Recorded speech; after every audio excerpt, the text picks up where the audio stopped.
complicado ter que falar numa situação destas, mas quem devia falar aqui era o nosso irmão José Carvalho. Ele está aqui. Mas ele passou-me essa incumbência, porque era para falar ele e o Nando. Mas não importa quem fala. O que importa é que seja o Senhor a falar. Vou procurar ser resumido e simples, e curto e breve. Se eu tivesse que dar um título àquilo que eu vou dizer, seria a idade desta igreja. Sim, quero-vos falar sobre a idade desta igreja. Domingo passado, como já foi subejamente anunciado, foi assinalado o 39º aniversário desta igreja. Não sei se vocês todos sabem, mas a palavra aniversário vem de uma palavra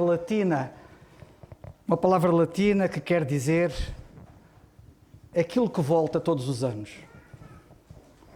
E todos os anos volta e volta e volta, e há 39 anos que andamos nisto. Curiosamente, demorou 39 anos termos 39 anos. Certo? Portanto, estão a ver, eu vou ter que falar muito. Estão preparados? Não, podem estar descansados. Eu quero vos dizer que a nossa verdadeira idade não tem nada, absolutamente nada, a não ser que seja coincidência, mas não tem nada a ver, em princípio, com a data do calendário. Mas a nossa verdadeira idade tem a ver com a avaliação de Deus. E aí não sou eu que avalio, nem nenhum de vós.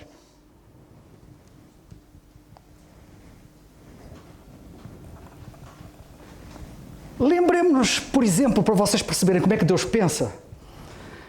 Como é que nós lemos na Bíblia, que Deus diz na Bíblia, que alguns, pelo tempo que tinham no calendário, deveriam ser mestres e ainda eram meninos. Já viram como é que Deus avalia esta questão da idade? Alguns, pelo tempo que tinham de calendário, deviam ser mestres e eram meninos. Em Hebreus 5,12 nós lemos assim. Podem abrir a Bíblia. Em Hebreus 5,12 nós lemos assim: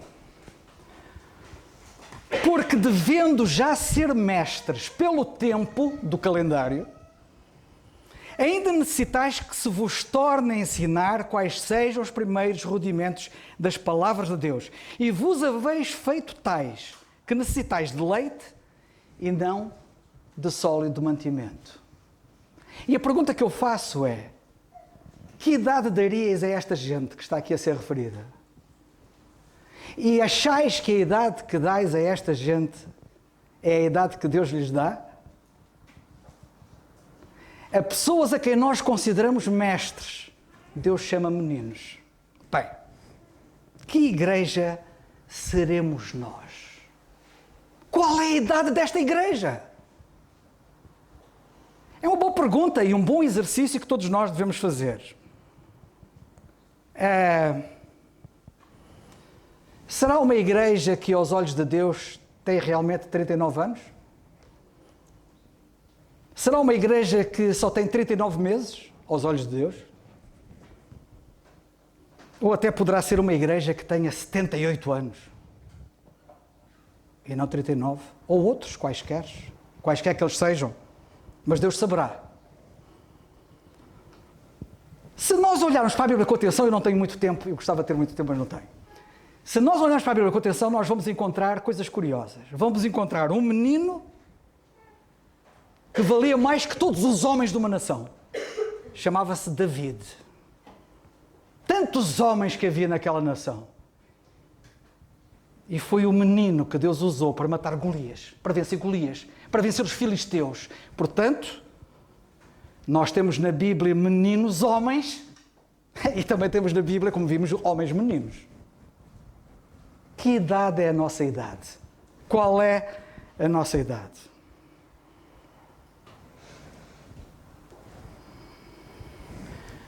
Sabem que a visão que as pessoas têm faz uma diferença enorme. David, quando enfrentou Golias, disse-lhe isto. Disse isto a ele e a todos os que o estavam a ouvir. Quem é este incircunciso filisteu para afrontar os exércitos de Saul? De quem? Do Deus vivo. Não era o exército de Saul. É uma questão de visão. O que faz a diferença é a visão que nós temos. Onde é que temos os nossos olhos? Onde é que temos tido os nossos olhos? O objeto dos nossos olhos fará a diferença da nossa idade perante Deus. Temos também uma menina na casa de Naamã. Uma escrava. Era uma menina. Não lembro já acerca da idade dela, mas era uma menina, diz a Bíblia. Ela valia mais que todas as mulheres de Israel e arredores. Depende de onde é que nós temos os nossos olhos. Ela virou-se para a mulher de Naamã, do general Naamã, que era um homem, para quem não sabe, estava leproso, e disse-lhe assim: se Naamã, o teu marido, estivesse diante do servo de Deus, que era Eliseu, ele já teria a lepra curada, já teria sido curado da lepra. O que é curioso é que na Bíblia nós nunca lemos, antes pelo contrário, que alguma vez algum leproso tivesse sido curado. Ela não tinha os olhos num exemplo de uma cura de lepra. Ela tinha os olhos naquele que tudo pode fazer, até uma coisa que ela nunca tinha ouvido que fosse possível fazer: curar a lepra. É isto que faz a diferença na idade de uma pessoa. Aos olhos de Deus. Timóteo, o menino homem. Timóteo era um menino homem. O menino homem que nós vemos na Bíblia, que Paulo entrega o precioso tesouro, o depósito precioso. Não foi dado a nenhum homem de barbas brancas, não foi dado a nenhum homem com muita idade, não foi dado, foi dado a um jovem. Uma responsabilidade daquelas. Era o menino homem. E certamente que na época haveria muitos homens meninos. Isto foi de tal ordem que Paulo teve que lhe dizer a ele, a Timóteo: ninguém despreza a tua mocidade. Porque muitos se calhar vão desprezar porque és novo, para teres uma missão tão importante. Que ninguém despreza a tua mocidade, mas ser o exemplo dos fiéis na palavra, no trato, na caridade, no espírito, na fé, na pureza. E não é que Timóteo foi um exemplo nisto tudo. Era um menino homem. Acrescentemos vida aos nossos anos. Não acrescentemos anos de vida, mas vida aos nossos anos. É isto que faz a diferença. É isto que nos torna adultos aos olhos de Deus. Já agora deixa-me dizer uma coisa. Quando eu digo acrescentemos vida aos nossos anos, eu estou a falar à igreja, ok? Quando eu digo acrescentemos vida aos nossos anos, eu estou a falar à igreja. Portanto, estou a falar àqueles que têm vida. Podem ter pouca, mas têm. E eu queria dizer aqui uma coisa importante a todos os que estão aqui esta manhã. Talvez tu ainda não tenhas vida. Talvez tu ainda não tenhas nada. Sabes como é que podes obter vida? Jesus disse, o Senhor Jesus Cristo disse: quem crê em mim tem, presente o indicativo, a vida eterna. Eu espero que ninguém saia daqui sem ter esta possessão. E depois de a ter, acrescente vida aos seus anos. Quantos anos de facto temos como igreja? Certo crente um dia chegou ao pé de um ancião de uma igreja e estava muito contente. E chegou ao pé do ancião dessa igreja e disse-lhe assim: irmão, eu tenho 39 anos de vida cristã.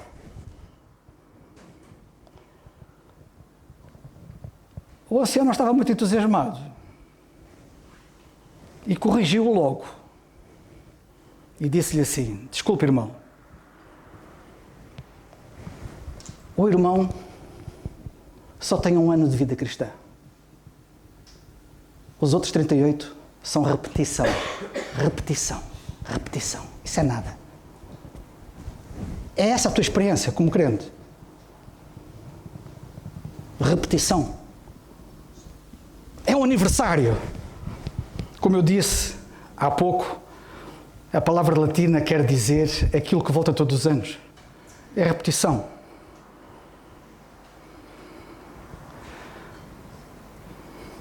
Festejar um aniversário não significa que estejamos a festejar crescimento. Cuidado. Para terminar, porque temos um outro pregador, faço minhas as últimas palavras de Pedro antes de deixar este mundo. Sabem quais foram as últimas palavras do apóstolo Pedro antes de ele deixar este mundo? Ficaram escritas. Está no último versículo da última carta que ele escreveu e diz assim: antes crescei na graça e conhecimento do nosso Senhor e Salvador Jesus Cristo. A Ele seja dada a glória assim agora como no dia da eternidade. Amém. É tudo. E amém, irmãos. O culto está terminado. Apetecia-me dizer isso, mas eu só queria partilhar convosco, irmãos, algo que eu não me quero repetir em relação àquilo que o nosso irmão Carlos disse, mas eu queria só partilhar convosco um pequeno pensamento que tem a ver também com isto, com a idade. Nós, quando nós olhamos para um homem de Deus, para aí com 70 anos e com 40 anos de crente, quando olhamos para um jovem, muito jovem, e vai de encontro àquilo que o nosso irmão Carlos disse, a nossa avaliação é logo: espiritualmente, aquele jovem ainda é um menino. E foi aquilo que a gente ouviu. Isso, aos olhos de Deus, as coisas não funcionam assim. E nós temos exemplos na palavra de Deus. Nós temos Judas, que andava com o Senhor Jesus Cristo, mas ele nunca permitiu que o Senhor Jesus Cristo andasse nele. Nunca. Como igreja, nós podemos andar aqui 80 anos, 70, não sei, mas se Cristo não andar em nós, se nós andarmos aqui e pensamos que o ir à igreja é andar com Deus, é viver verdadeiramente Cristo, o estarmos juntos como igreja, o assistirmos aos cultos, e não vivermos Cristo verdadeiramente, poucos anos, pouco proveito nos resta. E nós temos o exemplo de Judas. Judas fez isso. Ele fazia questão de... Ele assistiu aos milagres que o Senhor Jesus Cristo fez. Ele partilhou do mesmo pão, da mesma mesa. Ele esteve sentado com aqueles que, de alguma maneira, estavam na linha da frente. Mas ele nunca deixou Cristo viver nele. Esta é uma opção, é uma decisão nossa, irmãos. Eu não sei se está aqui alguém nestas condições. E sabem, às vezes há o perigo, eu não sei, eu sinto isto, às vezes há o perigo de muitas das vezes nós estarmos convencidos e não estarmos convertidos. Eu acredito que Judas viveu muito tempo assim, convencido. Houve outro homem que esteve muito pouco tempo ao lado do Senhor Jesus Cristo, mas ele deixou Cristo viver nele. Um indivíduo que viveu longe de Deus, que era um salteador, um violador, um assassino, e esteve ao lado da cruz de Cristo, condenado, merecido, uma condenação merecida. Essa condenação era merecida. Ele sim, ele deveria estar ali, porque ele cometeu muitos crimes e foi condenado. E naquele momento, e havia outro, e estes dois, um tão perto da salvação, um tão perto do céu, e foi para o inferno, que era Judas. Eu não vou falar do outro salteador, vou falar de Judas, tão perto da salvação, de estar no paraíso com o Senhor, que era Judas, e foi condenado, porque nunca deixou Cristo habitar nele. E aquele salteador, naquele momento, ele reconheceu que de facto aquela cruz era para ele, que sim, aquela condenação era de facto uma condenação justa, mas não a do Senhor Jesus Cristo. E ele reconheceu isso. Eu não sei qual é a vossa condição, irmãos. Eu não sei se muitos de vocês estão convencidos ou estão convertidos. Só o Senhor saberá. Mas uma coisa eu vos digo. Se nós não vivermos Cristo, se não nos anularmos a nós próprios, e o que é a igreja? A igreja é uma coluna. É a coluna e firmeza da verdade. Deus é verdade. O Senhor Jesus Cristo é verdade. O Espírito Santo é verdade. E a palavra é verdade.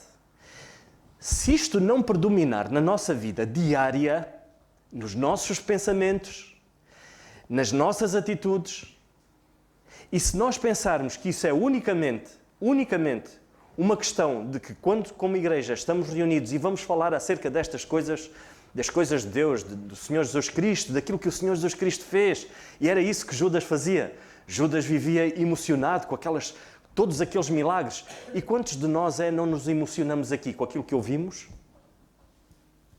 Com atitudes e com algumas situações que acontecem quando estamos todos juntos, na emoção, emocionamos-nos, mas não vivemos Cristo. Como é que se vive Cristo, irmãos? Quando nós somos tentados lá fora. Quando nós somos postos à prova. Sabem com que o Senhor Jesus Cristo se defendeu quando foi tentado? Com a verdade. Com a verdade, que é a palavra de Deus. A palavra de Deus é verdade, irmãos. E ela tem que funcionar 24 sobre 24 horas na nossa vida.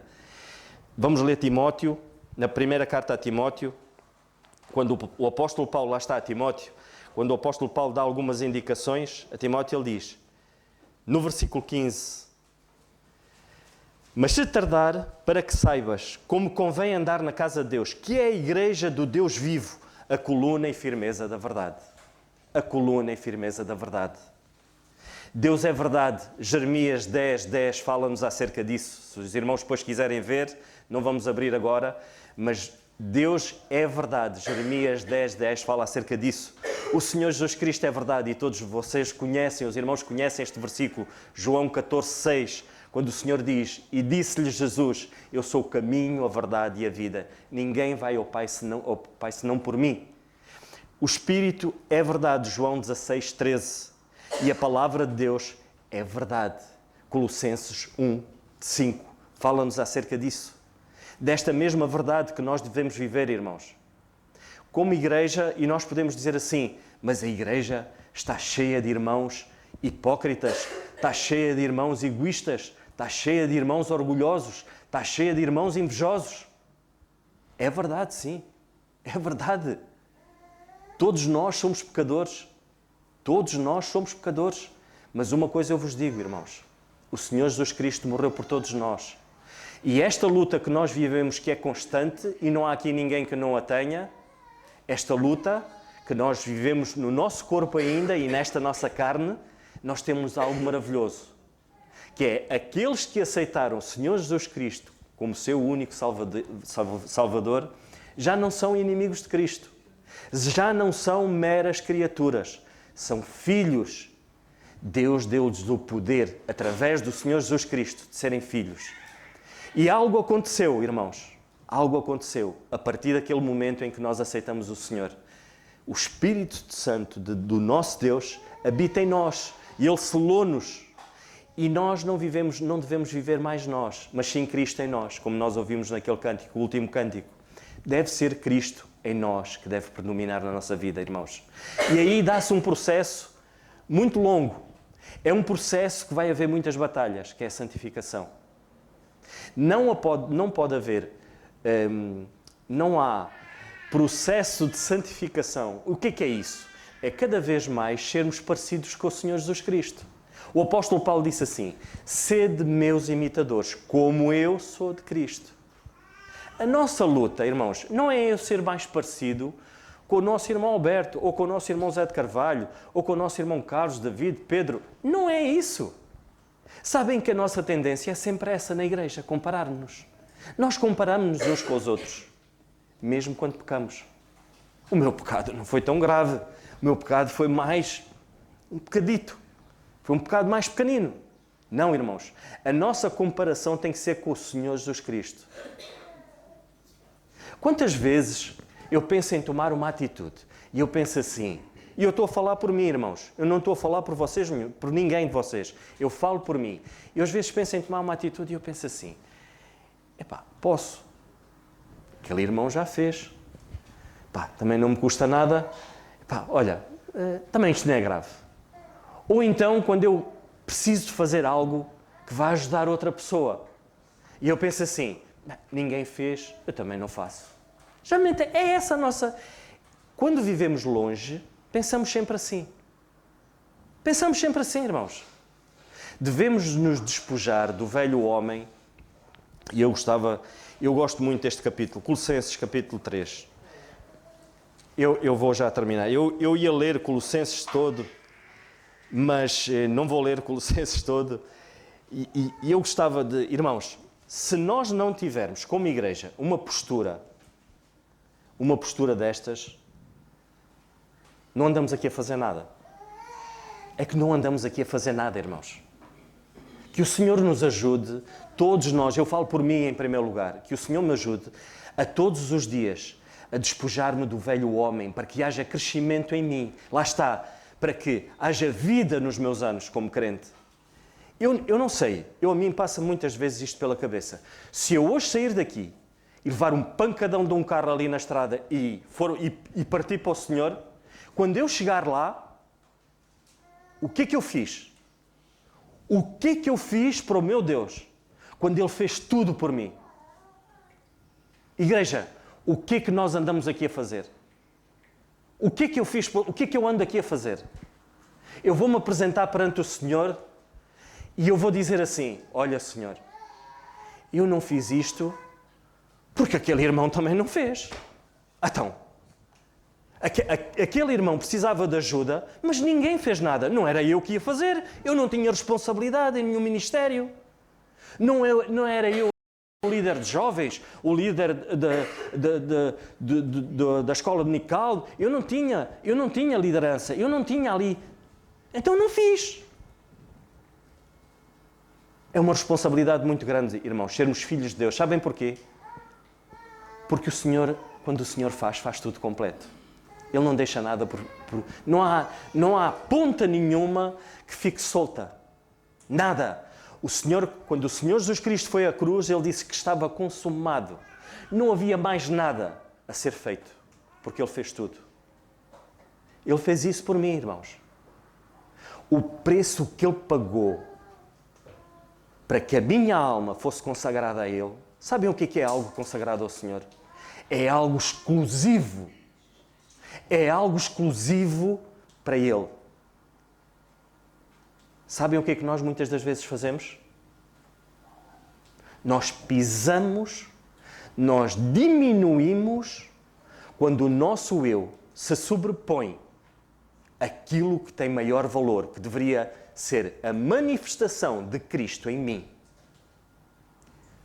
Cantamos, a igreja cantou, não Cristo, não eu, mas Cristo por mim. Aquilo que a nossa boca abriu, nós vamos prestar contas disto, irmãos. Porque o Senhor vai dizer, se eu porventura abro a minha boca e digo, sim, eu quero viver Cristo, mas depois nos meus pensamentos e nas minhas atitudes eu vivo uma vida contrária, eu estou a ser hipócrita, não perante os homens, mas perante o nosso Deus vivo. E isso é grave, irmãos. Que o Senhor nos ajude. A palavra de Deus em Colossenses, no capítulo 3, diz-nos isto. Eu vou ler a partir do versículo 10. E vós vestistes-vos do novo, que se renova para o conhecimento, segundo a imagem daquele que o criou. Prestem bem atenção, irmãos. Se vos revestiste de novo,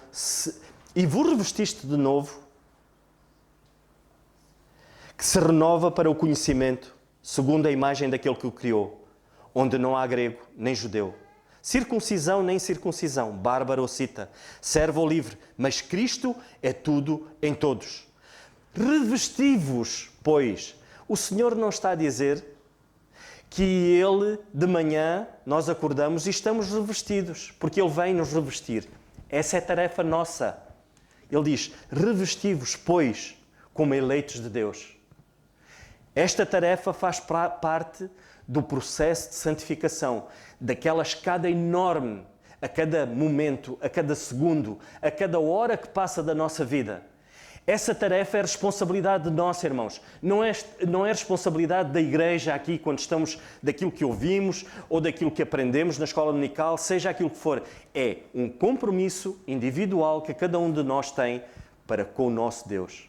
O revestirmos constantemente como eleitos de Deus, santos e amados, de entranhas de misericórdia e de benignidade, humildade, mansidão, longanimidade.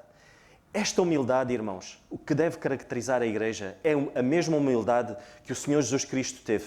Ele anulou-se a Ele próprio. Por amor de quem? Da sua igreja. Por amor dos outros. Sendo Ele Deus, Ele não usou isso. Mas Ele anulou-se a Ele próprio, indo à cruz e morrendo na cruz por cada um de nós. Somos capazes de nos anular a nós próprios por amor a um irmão? Se não fizermos isso, não seremos capazes de nos anular a nós próprios por amor a Deus. O que é que andamos aqui a fazer? Continuando, suportando-nos uns aos outros. Não é só coisas boas. Temos que nos suportar uns aos outros. Eu acredito que há muitos irmãos que se calhar pensam assim, eu já nem posso ver o Nando à minha frente. Pá, o Senhor diz para vocês têm que me suportar. É um mandamento do Senhor. Então eu vou só fazer as coisas boas. Estas que doem, que é suportarmos uns aos outros, tem que ser, irmãos. Tem que ser mesmo, não há outra hipótese. Se querermos crescer. É que se isto é um compromisso entre nós, individual de cada um de nós. Não é a igreja em si, é nós todos fazemos a igreja. Este compromisso é individual para com o Senhor. Suportarmos uns aos outros. Não sou eu que estou a dizer, é a palavra de Deus diz isso. Perdoando-nos uns aos outros. Se nós não desenvolvermos em nós isto, como é que desenvolvemos isto? É estando juntos. É fácil eu isolar-me, não tenho que suportar, não tenho que perdoar. Sabem, é fácil. A gente quando se isola, é um mecanismo que a nossa velha natureza, porque a Bíblia diz, aqueles que se isolam procuram o seu próprio interesse. Provérbios fala acerca disso. Então o que é que acontece? É uma tática do inimigo. Mas depois essa tática do inimigo, irmãos, põe na nossa mente monstros que dizem assim, pois é, pá, tu não te juntes àquela malta. Pá, eles falam mal uns dos outros. Eles, são uma cambada de hipócritas. Então aquela pessoa precisava de ajuda, não ajudaram. O outro irmão, coitado, fez isso, não foram capazes de perdoar. Tu isola-te. E o que é que nós fazemos? Nós até temos a reunião de Zoom, ao domingo. Pensei, eu não estou mal, eu continuo, então estou firme, eu leio a palavra de Deus em casa, mas não é esse o mandamento do Senhor. A igreja, quando ela está reunida, é um conjunto de membros que se reúnem com o mesmo propósito de adorar o nosso Deus. E só faz sentido esta vida assim, irmãos. A palavra de Deus continua, perdoando-nos uns aos outros. Se alguém tiver queixa contra o outro, assim como Cristo vos perdoou, assim fazei vós também. E sobre tudo isto, revesti-vos do amor, que é o vínculo da perfeição. Revelar amor não é fácil. Não é fácil. Eu não seria hipócrita se dissesse que seria fácil. E o que é revelar amor? É eu chegar ao pé da nossa irmã Gabriela e dizer assim, irmã Gabriela, eu tantas vezes faço isso, irmã Gabriela tem um sorriso, tantas saudades tenho do seu sorriso, ou isto ou aquilo, e eu não tiver em atitude, nas minhas atitudes, mais do que nas minhas palavras, a irmã Gabriela sentir isso nas minhas atitudes. O Senhor Jesus Cristo não disse, olha, eu um dia irei ao Madeiro. Um dia. Não. Mais do que as palavras foram a sua atitude. Sabem porquê? Porque quando ele foi condenado e lhe foi perguntado, ele não abriu a sua boca. Não foram as palavras, foi a sua atitude. Assumiu os nossos erros. Assumiu o meu pecado. Ele assumiu o meu pecado e foi à cruz. Eu não sei, irmãos, o que é que nós andamos aqui a fazer, se não levarmos uma vida e o nosso compromisso com o nosso Deus, não é com mais ninguém, é com o nosso Deus, é viver Cristo, verdadeiramente, diariamente. E por último, e sobretudo isto, revestivos do amor, que é o vínculo da perfeição. No versículo 15, e a paz de Deus, para o qual também fostes chamados, em um corpo, igreja, domine nos vossos corações. Sede agradecidos. Sede agradecidos. Quantas vezes nós temos uma atitude de ingratidão para com o Senhor? Quando nós viramos o foco que deveríamos virar para o nosso Deus, viramos para nós próprios. Porque e fizeram, e eu. Quando o nosso foco tem que ser para o nosso Senhor Jesus Cristo. Quando Ele diz assim, sede agradecidos, o Senhor já fez tanto. Eu só me arrepio se o Senhor... É assim, eu anseio ir para o Senhor. Eu anseio, irmãos. E anseio, mas ao mesmo tempo, às vezes, fico com medo. Porque eu penso assim, eu podia ter dado tanto. Poderia ter feito isto e não fiz. Eu vou ser achado em falta. E vou. E como é óbvio, vou. Mas eu, às vezes, tenho noção disso. E isso é que é grave. Às vezes, eu tenho plena noção de que eu deveria ter agido bem e não agi. Isso é que é grave, irmãos. E nós vivermos uma vida constante assim, não vivemos Cristo. Quando o Espírito que habita em nós, aquele Espírito que foi-nos dado, nos constrange e nos mostra que eu não devo ter esta atitude. E eu continuo a ter. Digo-vos, o Senhor, Ele não age num coração contaminado. Uma coisa é nós pecarmos, outra coisa é nós vivermos em pecado. Quando nós pecamos, e todos nós pecamos, é óbvio, temos o nosso Redentor. Mas viver em pecado, as nossas orações deixam de ser ouvidas. E isso é grave. E por último, eu vou terminar. A palavra de Cristo habita em vós abundantemente, em toda a sabedoria. Irmãos, esta deve ser a nossa prioridade. A palavra de Deus habitar em nós, não só de uma maneira normal, é abundantemente. Em toda a sabedoria, ensinando-vos, admoestando-vos. Se nós não vivermos isto como igreja, às vezes há essa tendência. Eu não vou dizer, eu não vou falar, porque o irmão vai ficar magoado, a irmã vai ficar magoada. Eu falo por mim. Às vezes temos essa tendência, porque é uma tendência natural, mas Deus não diz isso. Nós queremos saber como é que devemos andar. Todos os dias devemos ler Colossenses 3. Um bocadinho. Lemos todos os dias. Depois diz isto, admoestando-vos uns aos outros com salmos, hinos, cânticos espirituais, cantando ao Senhor com graça em vosso coração. E quando fizerdes por palavra ou por obra, fazei tudo em nome do Senhor Jesus Cristo, dando por Ele graças a Deus Pai. Era só isso, irmãos.